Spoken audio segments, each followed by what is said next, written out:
This is an introduction to adjective clauses. Adjective clauses are dependent clauses that modify a noun. When you hear modify, that means it's giving more information about a noun, which also tells you that an adjective clause will never go at the beginning of a sentence. In this example right here, Mr. Jones, who's a marvelous cook, invited us to dinner. Who is a marvelous cook is an adjective clause. It's our adjective clause, and it is giving us more information about the noun that comes before it, Mr. Jones. Who is Mr. Jones? Well, Mr. Jones, who is a marvelous cook.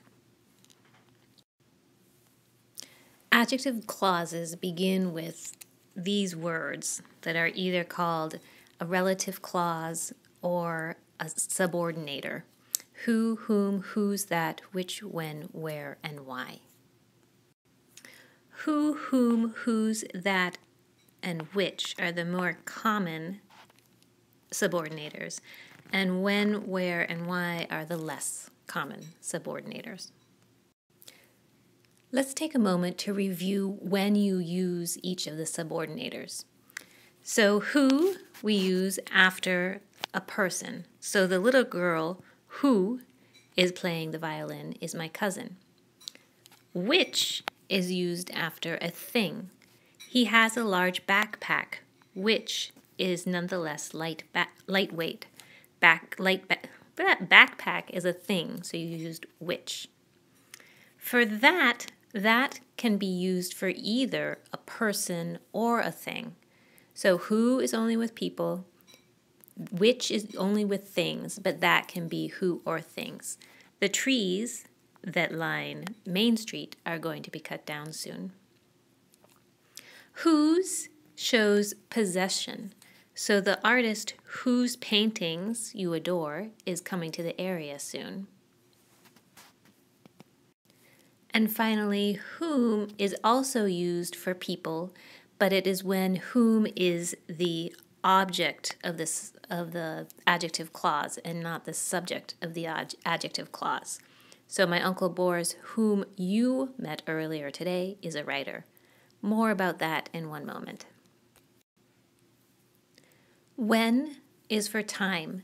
My friends are still talking about the day when I fell in the water. Where is for place. Tourists in New Orleans visit the old mint where U.S. currency used to be made. The old mint is a place, so where. And finally, why is for a reason. So you have not given me any reason why I should go out with you. Please note that for when, where, and why, those are question words, but the word order is sentence word order. So it's subject, verb. The most common subordinators, who, which, that, whose, and whom, can act as either the subject or the object in the adjective clause. Here are examples of subordinators working or acting as the subject of the clause. So in the first sentence, the Empire State Building, which is the tallest building in New York City, rises at 1,250 feet in the air. Which is our subordinator, and is the verb. Which is referring to the Empire State Building, and it is acting as the subject in our clause. So look at the clause again. Which is the tallest building in New York City? Which is holding the place of the Empire State Building. It's our subject. Again, in sentence number 2, Mr. Jones, who is a marvelous cook? Who is our subordinator? And it is acting as our subject. Who, or Mr. Jones, is a marvelous cook. Number 3, same thing. Bill and Ava, who are members of the Audubon Social Club, are avid bird watchers. Who is referring to two people, Bill and Eva.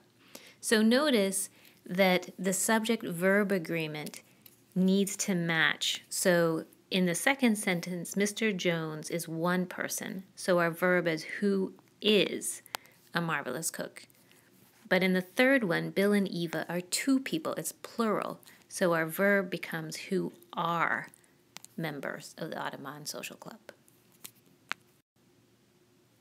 On the other hand, these same subordinators, who, that, which, whose, and whom, can also act as the object of the clause. So if we look at number 1, the Empire State Building, which many tourists visit each year, is the tallest building in New York City. We have which is our subordinator, many tourists is our subject, and visit is our verb. So many tourists visit what? The Empire State Building, which is acting as our subject. So notice in our subject-verb agreement that our verb is going to match our subject, right? That's plural, so it's a plural verb. If we look at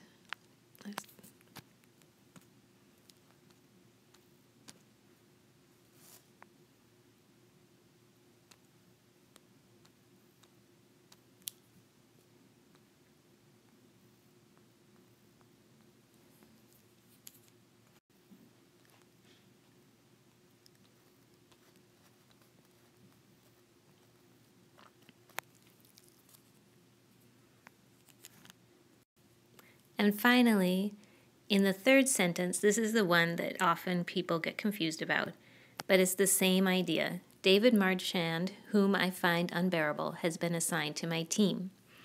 I is our subject, and find is our verb. Whom is our object. It's introducing that we're talking about this person. Because it's the object, it takes whom with the M. Who is the subject form and whom is our object form. So if a clause has a different subject, then you're going to be using whom. There are a few common errors that writers make when using adjective clauses. The first one is forgetting to use a subordinator. Here is an example. She lives in a hotel is restricted to senior citizens. You need to have that subordinator to introduce the clause. You have she lives in a hotel, and then all of this is information about the hotel. So to begin it, you need that subordinator, which. She lives in a hotel which is restricted to senior citizens. Alternatively, you could use that. However, you cannot use nothing. You must have a subordinator. Another common error is using the wrong subordinator. So in the example, my sister has 2 children who their names are Ali and Talal. Who is not the correct one because you want the possessive. The names belong to Ali and Talal. So you say, my 2 sister has 2 children whose names are Ali and Talal. So you always want to make sure to use the right subordinator. Finally, the third most common error that writers make with adjective clauses is repeating the noun or pronoun unnecessarily. Look in the sentence. I would like to write about several problems which I have faced them. So here's our main sentence. I would like to write about several problems. Okay. Which I have faced them is our adjective clause. It's all modifying, giving more information about problems. So in this adjective clause, which is our subordinator, I is the subject, have faced is the verb, and then them is the object, right? And them is referring to problems. But I already have an object, which. So this is incorrect. It should not be there. Instead, I should have which I have faced, period. So another common error, therefore, is repeating that noun or that pronoun.